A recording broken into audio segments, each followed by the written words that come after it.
Halo, selamat pagi saudara. Jumpa lagi bersama saya Glenis Oktania dalam Kompas Bisnis. Informasi pertama kita awali dari harga beras di semua jenis lepas kendali meski harga hari raya ini sudah lewat jauh. Harga beras rata-rata per September ini jauh meninggalkan posisi tahun 2021 dan 2022. Kita pakai data pasar induk beras Cipinang Food Station di mana harga beras nasional kini sudah menyundul Rp13.000 per kilo. Paling mahal adalah jenis premium, jenis pandan wangi di pasar modern, yaitu Rp20.500. Ini artinya saudara, jika Anda membeli beras di supermarket, satu karung berisi 5 kilo sudah Rp102.500. Padahal harga eceran tertinggi beras jenis ini di zona tertinggi adalah Rp14.800 per kilogram. Pedagang mengaku kesulitan mendapat pasokan dan kita masih pakai data yang sama, stok beras di pasar Cipinang saat ini sebesar 25.594 ton. Jauh di bawah stok 2 tahun terakhir yang selalu di atas 35.000 ton.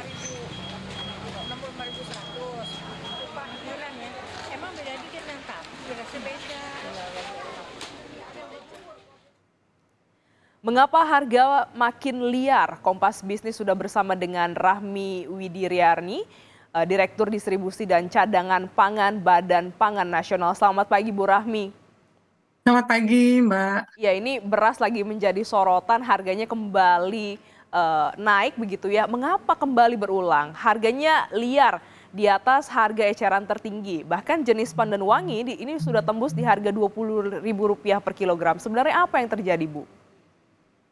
Baik, terima kasih Mbak. Selamat pagi semuanya. Jadi perlu kita pahami bersama bahwa siklus produksi padi gitu ya, sebenarnya berulang setiap tahun bahwa di semester 1 itu produksi sekitar 65-70%, kemudian semester 2 sekitar 25-35% gitu ya Mbak.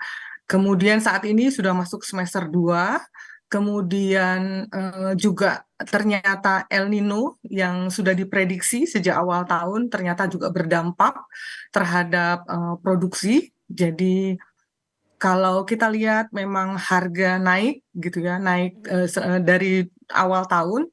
Kemudian kita konfirmasi juga dengan produksi gitu karena supply demand kan juga berlaku. Jadi memang di semester 2 ini dampak El Nino itu cukup kuat gitu terhadap penurunan produksi padi. Ya, Bu, tapi kalau kita lihat datanya lagi sejak dari awal tahun begitu ya, kalau kami pakai data dari Pasar Induk Cipinang, ini Ya, stok beras tahun ini jauh lebih rendah dibanding tahun 2021 yes, bahkan betul. 2022. Nah, apakah impor ini tidak cukup, Bu?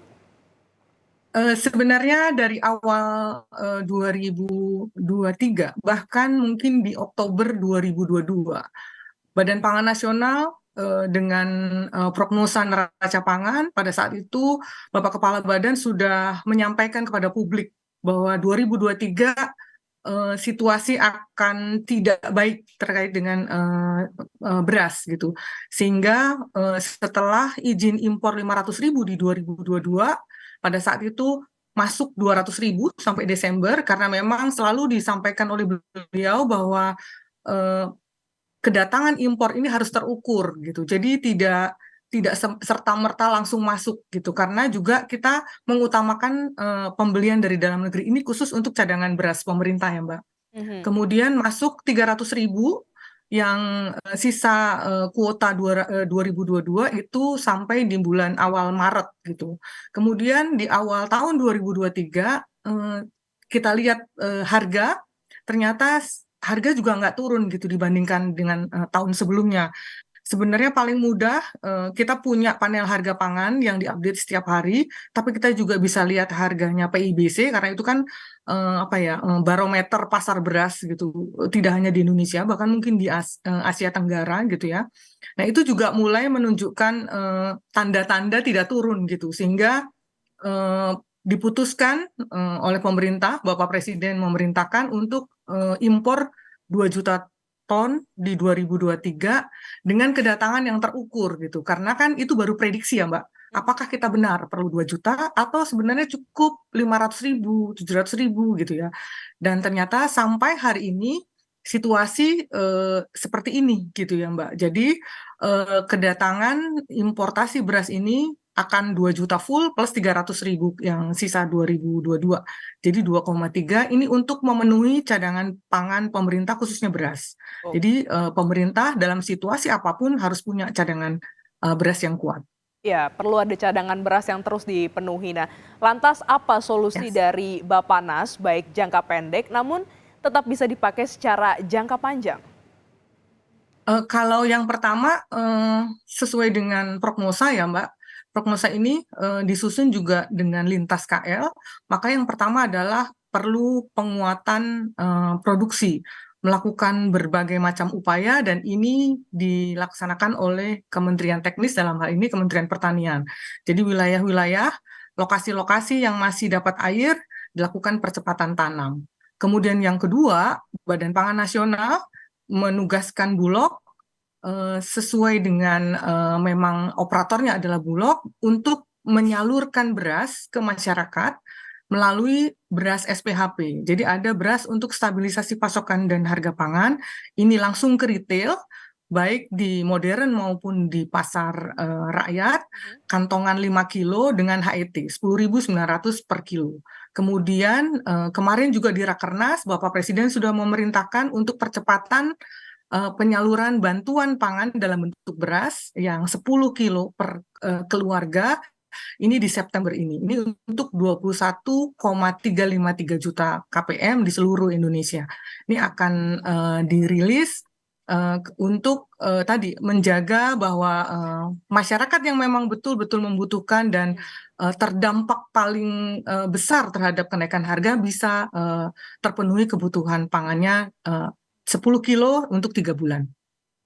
Oke Bu, selain Badan Pangan Nasional, siapa lagi sebenarnya yang harus bertanggung jawab untuk mencari solusi pasokan dan juga harga beras ini?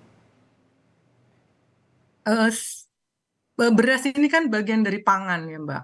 Kalau kita lihat dari apa namanya circle KL yang terlibat dengan pembangunan pangan itu sebenarnya banyak gitu ya.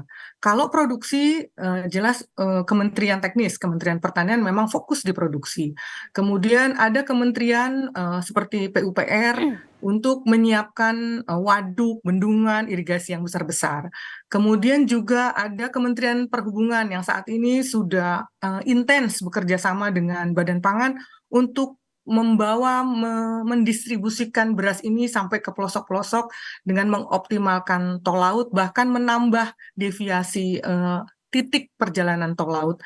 Kemudian juga ada banyak Mbak, Kementerian Perdagangan juga support, Kementerian Perindustrian. Jadi banyak yang harus memang terlibat dalam pembangunan pangan. Tidak hanya beras tapi juga komoditas pangan strategis lainnya. Ya, ini terkait dengan harga beras, tentu ini akan melibatkan begitu banyak kementerian dan lembaga. Terakhir Bu, harga Ya. terbentuk karena pasokan, tapi data tentang beras ini selalu berbeda satu sama lain institusi. Perlukah Indonesia melakukan amnesti data beras?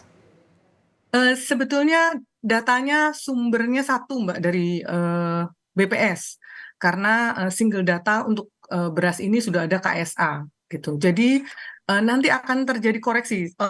Feeling saya ini akan ada koreksi gitu karena kita apa ya percaya bahwa situasi saat ini itu juga terpengaruh dengan apa ya penurunan supply karena tidak hanya terkoreksi di harga tapi juga terlaporkan bahwa banyak penggilingan bahkan sekarang beberapa penggilingan menengah besar juga sudah mulai kekurangan bahan baku gabah. Artinya memang sumber bahan baku gabahnya ini yang kurang karena kita tidak impor dalam bentuk gabah, impornya kan dalam bentuk beras gitu. Jadi para penggilingan ini sudah mulai kekurangan bahan baku. Baik, tentu ini kita nantikan bagaimana langkah pemerintah dalam jangka pendek dan juga jangka panjang untuk kembali menstabilkan harga beras di pasaran. Terima kasih Ibu Rahmi Widiriani, Direktur Distribusi dan Cadangan Pangan Badan Pangan Nasional telah bergabung dalam Kompas Bisnis pada pagi hari ini. Terima kasih, selamat pagi.